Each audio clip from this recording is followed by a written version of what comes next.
क्या आपने कभी सोचा है जिस पल इंसान की मृत्यु होती है उसके अगले ही पल क्या होता है? क्या आत्मा तुरंत स्वर्ग या नरक चली जाती है या कुछ समय तक अपने ही घर के आसपास भटकती रहती है? गरुड़ पुराण में लिखा है कि मृत्यु के बाद आत्मा एक ऐसी यात्रा पर निकलती है जिसे सुनकर आपकी रूह कांप जाएंगी। एक ऐसी यात्रा जहां इंसान अपने शरीर को छोड़कर भी सब कुछ देख सकता है, अपने परिवार को रोते हुए, अपने शरीर को जलते हुए, लेकिन चाहकर भी किसी से बात नहीं कर सकता। तो आखिर मृत्यु के बाद आत्मा सबसे पहले कहाँ जाती है? आज हम जानेंगे गरुड़ पुराण का सबसे रहस्यमय सच। हिंदू धर्म में मृत्यु को अंतिम यात्रा माना गया है। शास्त्र कहते हैं मृत्यु सिर्फ शरीर की होती है, आत्मा की नहीं। जब इंसान का शरीर काम करना बंद कर देता है तब आत्मा शरीर से अलग हो जाती है, लेकिन असली रहस्य उसके बाद शुरू होती है। गरुड़ पुराण के अनुसार मृत्यु के कुछ क्षण बाद आत्मा को समझ ही नहीं आती कि उसके साथ क्या हुआ।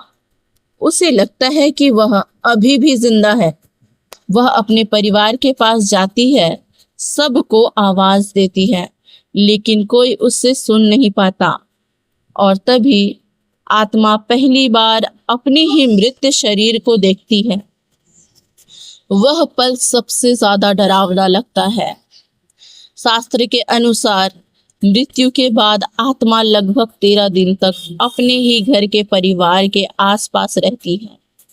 इस दौरान वह अपने अंतिम संस्कारों को देखती है, परिवार वालों का दुख महसूस करती है और अपने अधूरे रिश्तों और इच्छाओं से जुड़ी रहती है। इसलिए हिंदू धर्म में 13 दिन के संस्कारों को इतना महत्व बताया गया है। गरुड़ पुराण में एक बेहद रहस्यमय बात लिखी गई है। जब शरीर को अग्नि दी जाती है तो आत्मा कुछ समय तक उस शरीर से जुड़ी रहती है। इसलिए कहा जाता है कि आत्मा उस दर्द और अलगाव को महसूस करती है। यही कारण है कि अंतिम संस्कारों को बहुत पवित्र माना गया है।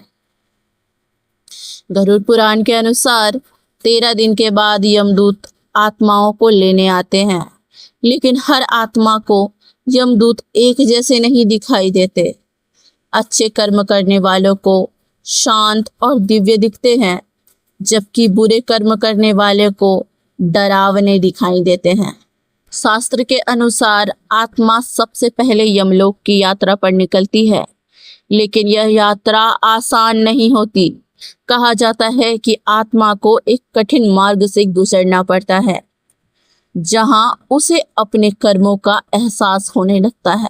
यमलोक में चित्रगुप्त आत्मा के सभी कर्मों का हिसाब रखते हैं। हर छोटा बड़ा कर्म, हर झूठ, हर मदद, सब कुछ दर्ज होते हैं और फिर तय होता है आत्मा स्वर्ग जाएगी, नरक जाएगी या फिर दोबारा जन्म लेगी। क्या हर आत्मा को स्वर्ग या नरक मिलती है? तो इसका जवाब है नहीं। शास्त्र कहते हैं कि ज्यादातर आत्माएं पूर्ण जन्म लेती है, क्योंकि उनकी इच्छाएं, कर्म अधूरे रहते हैं। सिर्फ वही आत्माएं जन्म मृत्यु के चक्र से मुक्त होती है जो मोक्ष को प्राप्त कर लेती है। मौत के समय का सबसे बड़ा सच गरुड़ पुराण में कहा गया है, जिस इंसान का अंतिम समय जैसा होता है वैसा ही उसकी आगे की यात्रा बनती है।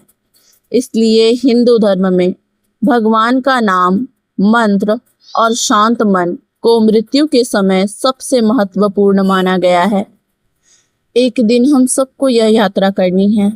पैसा, नाम, शरीर, ये सब यहीं रह जाएगा। साथ जाएंगे तो सिर्फ हमारे कर्म। इसलिए शास्त्र कहते हैं ऐसा जीवन जियो कि मृत्यु भी डर नहीं, मुक्ति बन जाए।